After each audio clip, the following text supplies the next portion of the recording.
Sunday tickets. I don't know if y'all even heard of that before.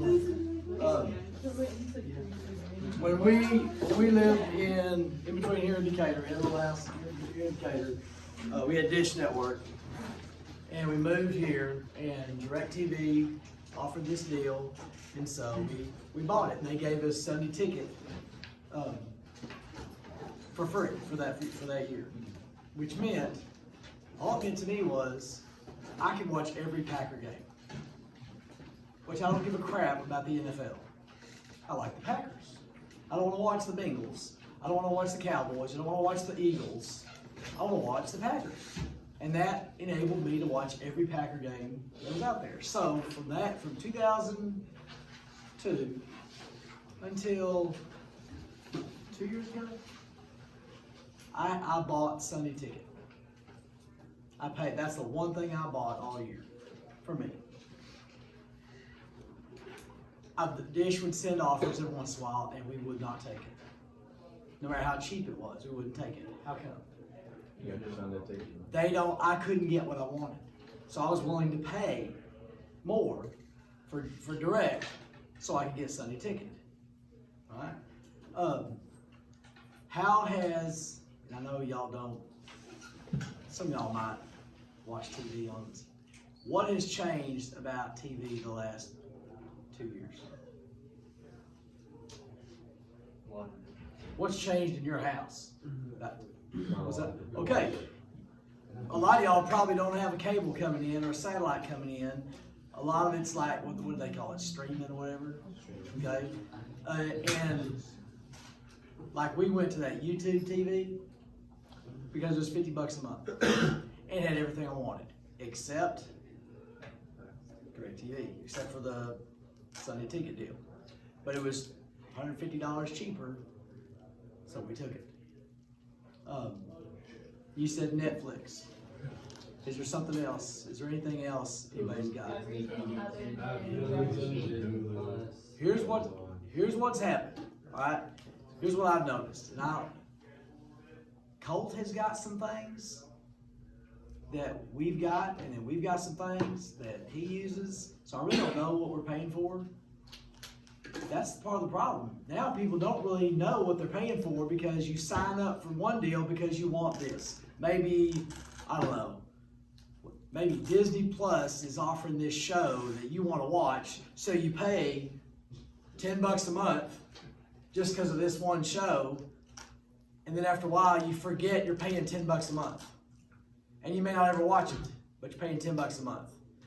And then this comes up, and they have some, you know, like last year when you couldn't go to the movies, but then the movies started coming on other stuff. So what's that thing now that Cole had? HBO? Okay.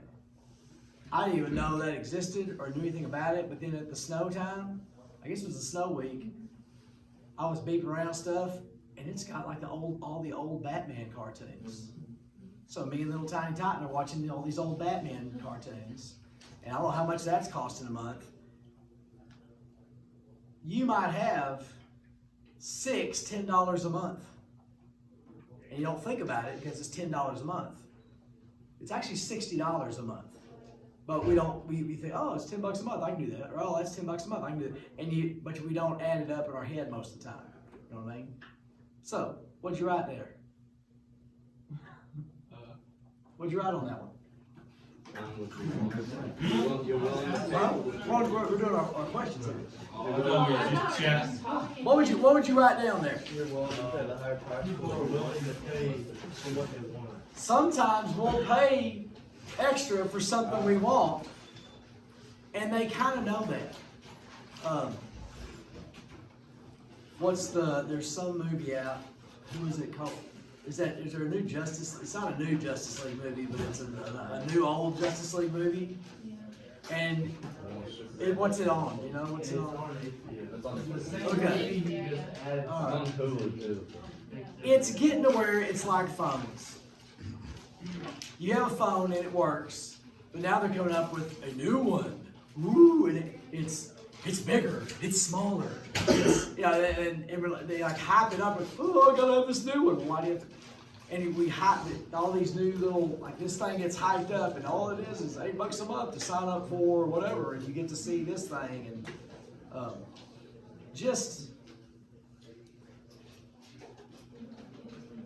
and all this convenient stuff, you can get, like I've got these, y'all get old, y'all understand.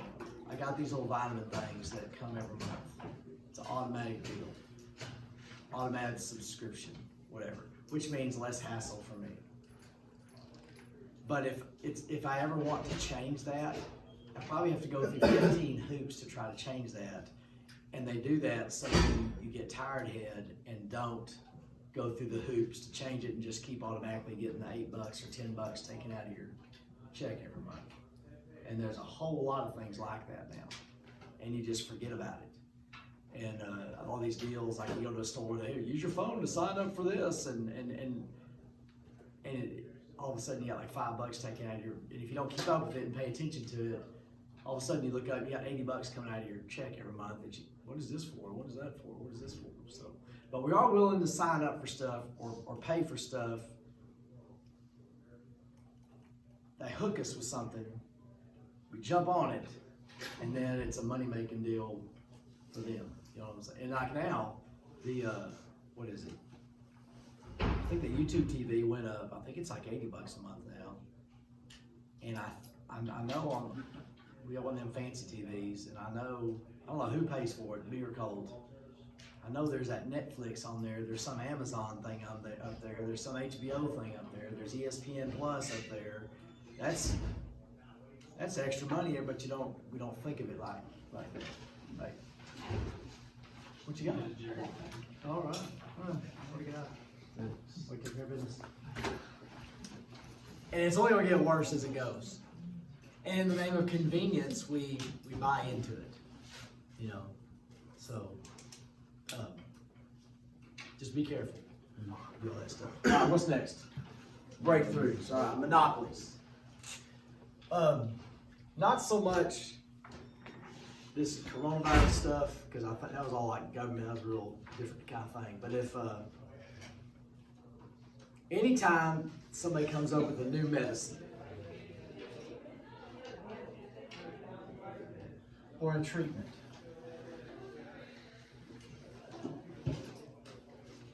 or like MRI, that's not new, but some sort of new medical breakthrough, they are given a patent. And they're given a time period where they have total control of that particular thing. So they're given a monopoly. Whatever company comes up with this new medicine or this new therapy or this new machine thing, they're given a monopoly. Why do we give them a monopoly for a certain amount of time? So they can make their money back. They make back the money. So they can, it's to pay for the time and the money they invested.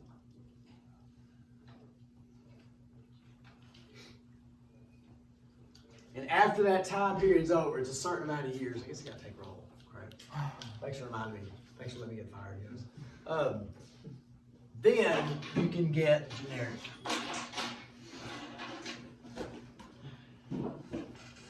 What's generic? Other companies buying for You get, well, okay, there's Tylenol and there's ibuprofen. Ibuprofen is the chemical compound that Tylenol is. It's the same exact stuff. I use it all the time. Excedrin, it's acetaminophen, aspirin, and something else combined. I do that on leg days. There's Excedrin, and then there's Equate, extra strength headache medicine. Same stuff. This is $7.50. This is $3.75. So I buy the $3.75 deal. But the name brand medicine, you gotta pay full price for. They do that so they can make back their money. And so who's anybody missing? Robert, again, Rayleigh's missing, but Robert has missed yeah. for the Asda. Robert and Asda. I got you. Okay.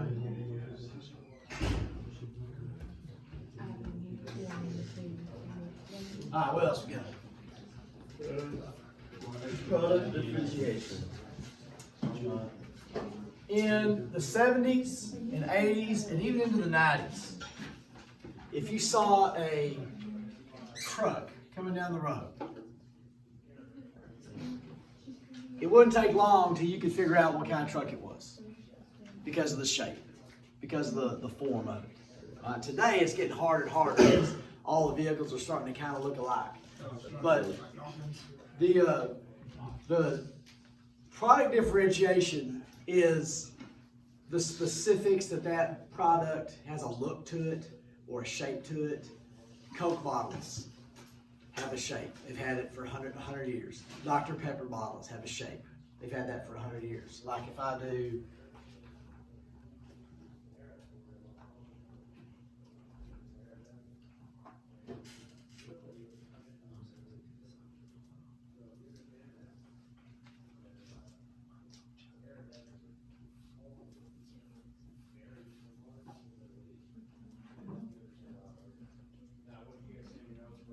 oh, it's awful. Which one's Dr. Pepper?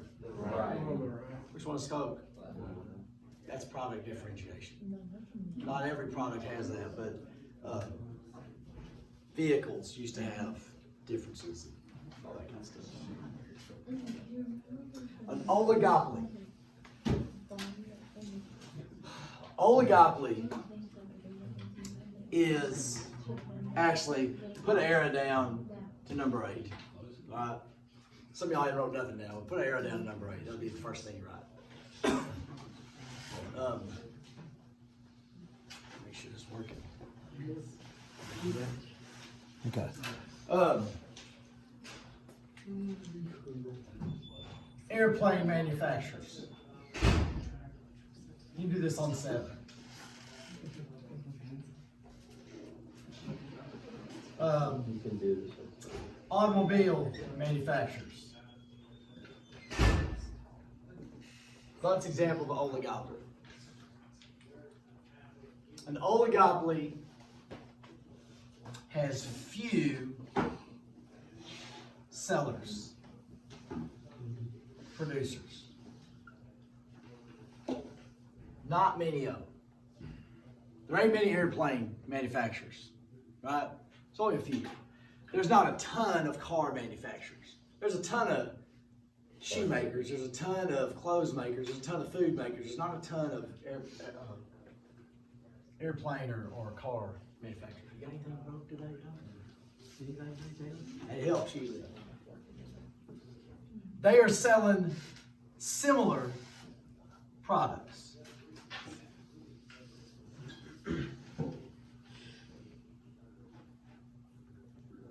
Ford, Chevy, Chrysler, Toyota, they're similar. They're not identical, but they're similar. Cessna, Beechcraft, Gulfstream, Boeing, Lockheed Martin, they're selling similar stuff, but they're not identical. And there is extreme barriers to entry to get into this. Fish and poultry.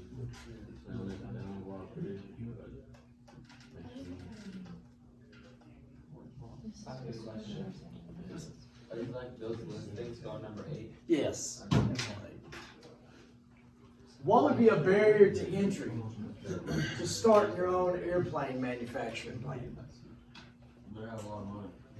Billions and billions and like if you were to start a brand new automobile company, if you wanted to compete with Ford, if you wanted to compete with Chevy, it would I would guarantee it would take $1 trillion to start that company, and you wouldn't see profit for years. Those are the 2 best examples I can ever think of an oligopoly. There's similar products, there ain't many of them, and there's extreme barriers to entry.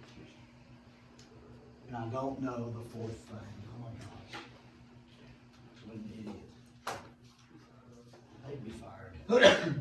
Bless you. What number are we on? Or what page are we on? 192 to 18.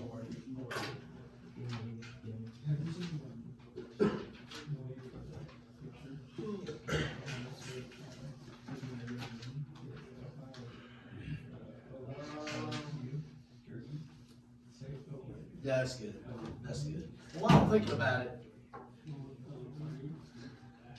think about, all right, this is, y'all seen in y'all's lifetime, especially the last 5, 10 years or so. Everything is changing fast. Right?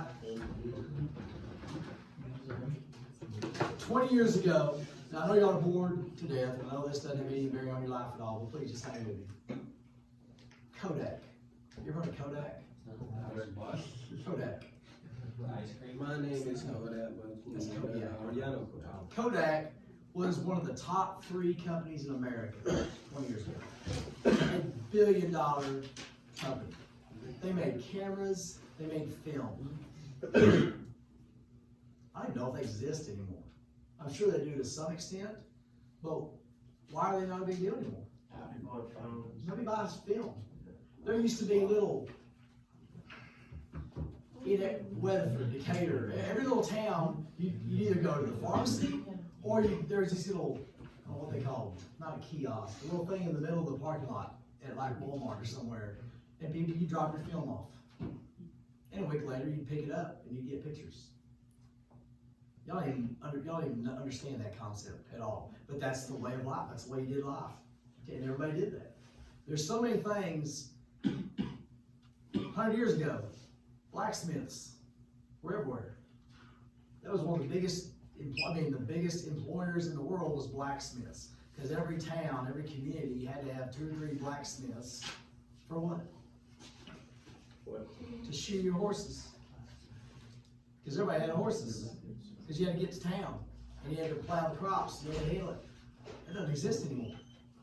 And there's always these big, huge careers, corporations that just all of a sudden overnight get obsolete.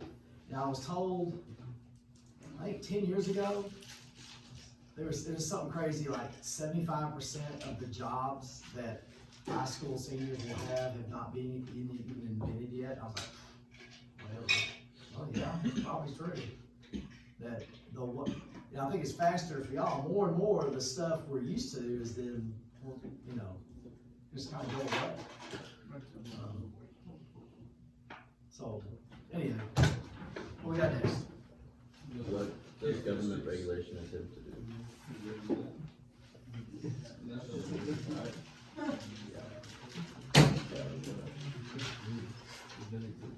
Now, this is a loaded question.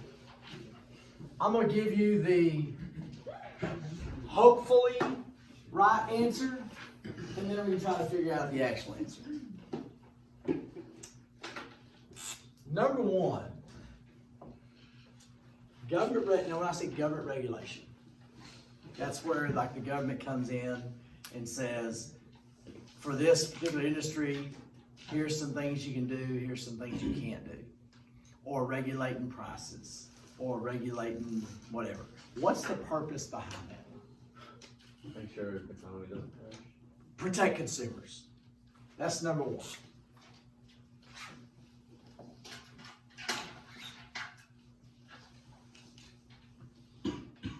Number 2, protect, I'm going to say industries, companies. I'm going to say industries, because what I mean by that is, like you say, keep companies from collapsing, keep businesses stable.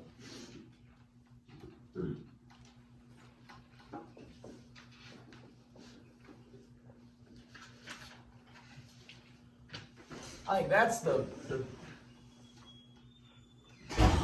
hopeful answers. That's what it's really for. Now,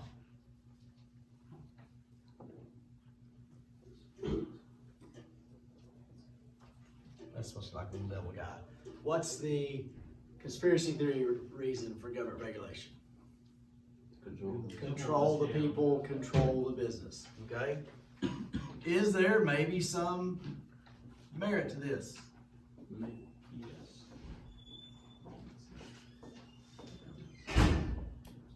And maybe money.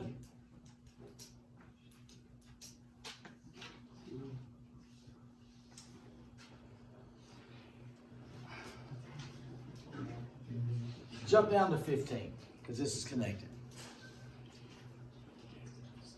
When I was a kid, all right, today and the Ryle family doesn't fly anywhere because it costs money. But, actually, you've flown what, 4 times in your life? Flew like 6 times on one trip. So. Okay, that's Green Bay, Denver, Yeah. 3. And Idaho or whatever. Yeah, 4 times. We paid for 3. That was free. So we don't fly. But is it a big deal today if somebody says, well, we're taking a trip, we're gonna fly to whatever? No, it's commonplace. When in the 70s and into the 80s, that was a big deal because it was really expensive. There was government regulation of the airlines, of pricing, of flights, all this kind of stuff. And in the 80s, they started to deregulate the airline industry. And what that did was it created competition and brought the price of flying down. Now, I'm not an expert in any of this. That's about the extent I understand of this. I don't know. I'm not going to say that there's no government regulation. There has to be government regulation of how you keep a plane up. Like like so many of this, so many of that, like upkeep and whatever you call it of the plane. If you own an airliner, are you going to try to skimp and save and in the maintenance of your airline? No, because if you have a plane crash, you're done. You don't want that. Now, you might be looking for some cost-cutting measures, but you're not going to say, well, we're supposed to check the plane after every flight. We're just going to check it after every 4 flights. You know, they're not going to do stuff like that. So the deregulation of the airlines, I know it made it where I could fly cheaper.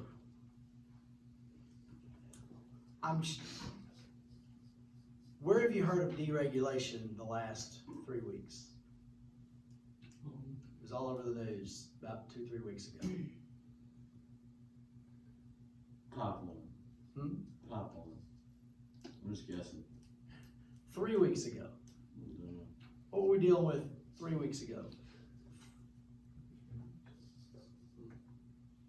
Oh, face masks, right? No. Your life a lot of y'all's lives was greatly affected by this natural, the snow, the electricity, the water. Focus on the electricity. What was the controversy about regulation and deregulation with electricity? Turning it off and on, so you The have price run is it going for up. 1 hour and then you don't. Texas got away from the federal electricals thing and said, we're doing our own thing, we're gonna deregulate. We're not gonna force electric companies to do these things. We're going to suggest they do these things. And as a result of that, if you lost power, thank you, deregulation. Because they did not winterize, they weren't prepared. Other states were prepared. We weren't. We had to grab power from other states. Now, is deregulation good? It can be. Is deregulation bad? It can be. Y'all hate your mom and dad telling you stuff. Some of the stuff they're telling you isn't worth a crap. Some of the stuff they're telling you is worth $1 billion. You don't like it, and that's fine. Not every government decision is right and perfect. Sometimes it's good stuff, and sometimes it's worth paying attention to. Deregulation is good as long as it benefits you. Does that make sense? As long as we're benefiting from it, that's okay. When we don't benefit from it, it's not good. Now, is that easy to determine? Can we know exactly when it's good and when it's bad? No. And sometimes it is for this and this. And sometimes it is for this. I got it? You good? With me? Okay. trust. Last year, y'all learned about monopolies and trusts, right? You remember what a trust was?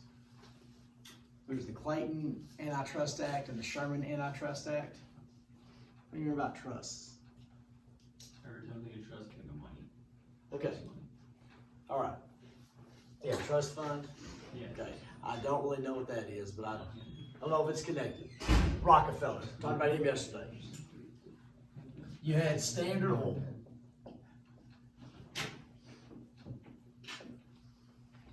Standard Oil had things under its name, and then it would own other companies that handle, like the pipeline company, and it had the refinery company. All these, a trust is a company owned by another company designed to lead to a monopoly. So if Company A owns Company B, and the purpose of owning this is to kind of, all right, if I have Ryle Industries and the name of all these companies is Ryle Industries, you can pretty easily say, well, that's a monopoly. But if we have Ryle Industries and then we have Taylor Toys and Cutler Crap, you know, they can appear like their own thing, but really it's owned by this single company.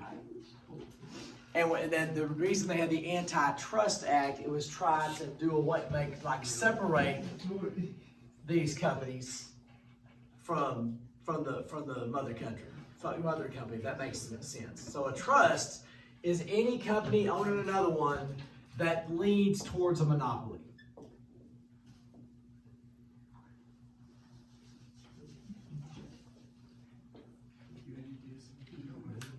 Let's say Pepsi.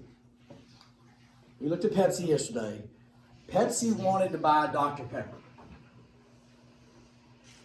Would the government possibly look into that contract and have a say-so in whether or not Pepsi can buy Dr. Pepper? Why?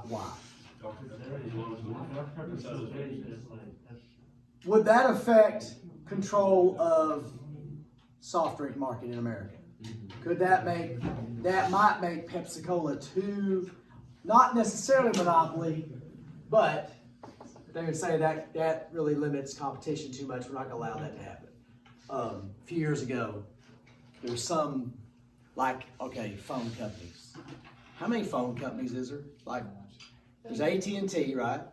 T-Mobile, T-Mobile that's about it, right? There's all these other little, but like the actual, yeah, well, there's that, but I'm talking about the service, service companies, providers, that's it. There's not a ton of them, right? And I remember AT&T was trying to buy maybe Verizon, and the government stepped in and said, no, you can't do that. That's limiting competition too much. We can't have that. A merger, speaking of, a merger. On the highway when it says lane ends, merge left. What are you doing? You're blending in with the other lane. A merger is when a company buys another one or they go in together. So that deals with this.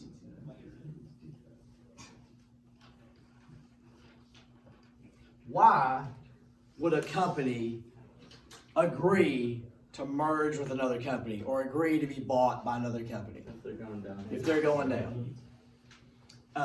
Why would a company buy another one if that company's going down? It's a tax write-off. If you buy a company that's losing money, it's a tax write-off.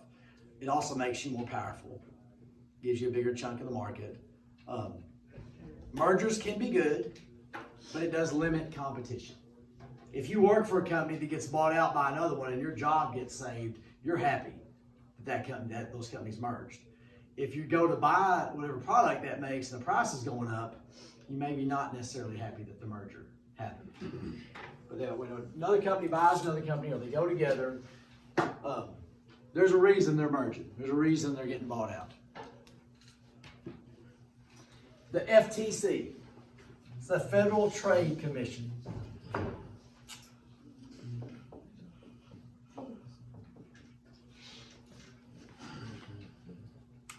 I don't know if this isn't necessarily their biggest job.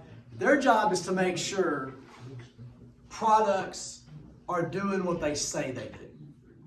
And making sure companies aren't putting out products that kill people and products that, like in their advertising. Yet you cannot say this cures cancer. You know, if you eat these chips, you will never get. They can't say, you can't lie in your advertising.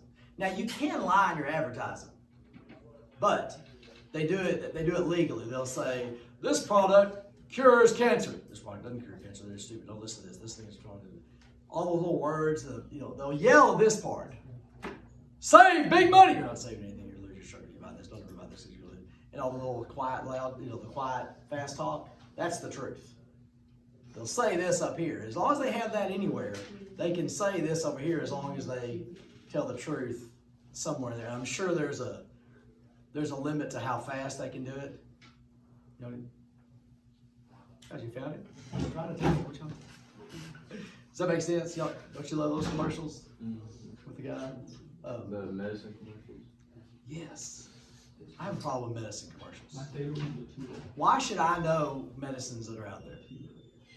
Should I know any medicine out there? I'm not a doctor. I'm not claiming to be an expert at anything, but I have spent my life around football. I know some things about football. I would never go to Taylor and say, I noticed in your throwing, if you kind of drop it a little bit, you may want to try. I'm never going to tell you how to rope, ever. Okay? I have roped a cow one time. Saved his life. But anyway, I'll tell you that story later. But I was coming out of the stands one day, in one game, and this dad grabbed me and said, Coach Ryle, Statue of Liberty. And I just looked at him and was like, okay. I get down there and wait a minute, what? Y'all know what Statue of Liberty is? Mm-hmm. It's a play from the 20s where the quarterback goes and the guy runs around behind and grabs the ball. There's all kinds of ways to do it, but he said, don't come to me in a game and tell me a play to run, you idiot. Statue of Liberty, are you kidding me? Do you end up running? No. I told the coaches, we had a big laugh about it. I say that to tell you, I shouldn't know what medicines are out there. Who should know what medicines are out there? Doctors. I should go to my doctor and say, hey, what about this new, what about this one? Why do they put those commercials out? So I'll go talk to my doctor about it and try to push this medicine. And every single medicine, I know. If you take this, you'll have diarrhea. You won't remember. You'll know that. It tells you everything. It cures one thing. And then everything else, This will help you. I'm not trying to make fun of situations, but all the depression medicine, if you have thoughts of suicide, stop taking. Well, no kidding. Oh my gosh, why would I even take this if it's going to, I shouldn't know about any of this. Thing that cures your arthritis, it's like you can get 3 types of cancer. Yeah, you'll be saved. Your finger will be better, but your legs will fall off. That's what. But that's the Federal Trade Commission's job, is to kind of make sure everybody is on the up and up about their products and stuff. When COVID vaccine commercials come out, that ought to be good. Oh yeah. It's your COVID shot, though. Okay, price fixing. Price fixing. Let me make sure. I know predatory price. It's not casual. Okay, price fixing. If you go into town, are most gas stations, especially in one area, are their prices going to be similar? If there's like 7 gas stations. Oh, like 7? There's. Yeah, Decatur, all 3 of them are usually all the exact same. Oh, this is I'm thinking like Decatur, where they're usually very, very similar. Now, across town, there might be one that's 2 or 3 cents cheaper, 4 or 5 cents cheaper. Also, whenever you go across the road. It's illegal for companies to get together and say, hey, let's charge this much. Okay? Now, if your neighbor is charging this much, you look over there and see, okay, that's not illegal, but it's illegal for us to plan it out. Okay. Now let me throw this out to you. If you go to Decatur, and the little Sanford oil deals closed down, right? Yeah. You got, well, let's say it's still open. You got the, what is it? Exxon or whatever it is this week. Valero. You got the Walmart, and you had old Sanford oil. If this one is, if you're in this lane over here, and this one is 260, and this one is 255. Which one do you go to? Don't go here. I just go to the 60. You're not saving anything. If you get 10 gallons of gas, how much you saving? 50 cents. 20 gallons of gas, you're saving $1. Now, yes, that's $1. But you've got to go here and sit in traffic, and then come around here and go to there, and then try. And then if you got to go that way, oh my gosh, now we got to go around here and go around there, and then go. 50 cents ain't worth that hassle. That makes sense. Now, with my brain, if I see 260, I see 258. My brain's like, we can't go by 2 cents. It's too expensive. You have to go 50. Try to think things through. You know what I'm saying? And make it happen. Now, predatory pricing. Predatory pricing would be. Let me make sure I'm getting this right, because I got 3 things going on in my head right here, and I don't know if that's right. I think that's. I'm thinking something, but I'm not sure if that's the right thing.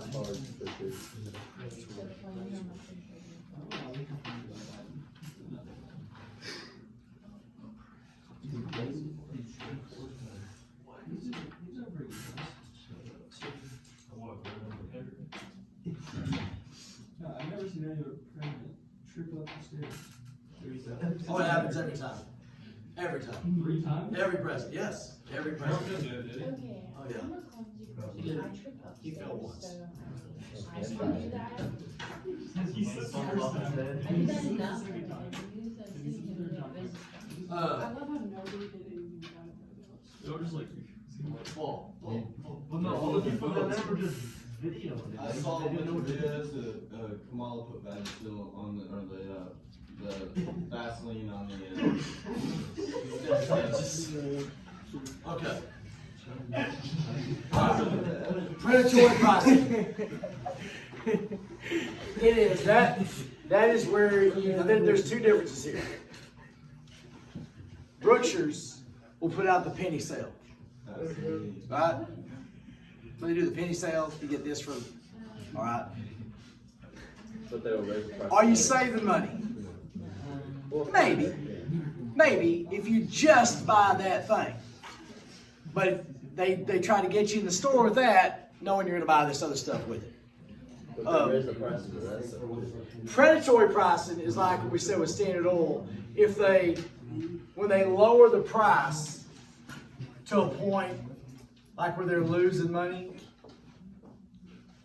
to drive out competition.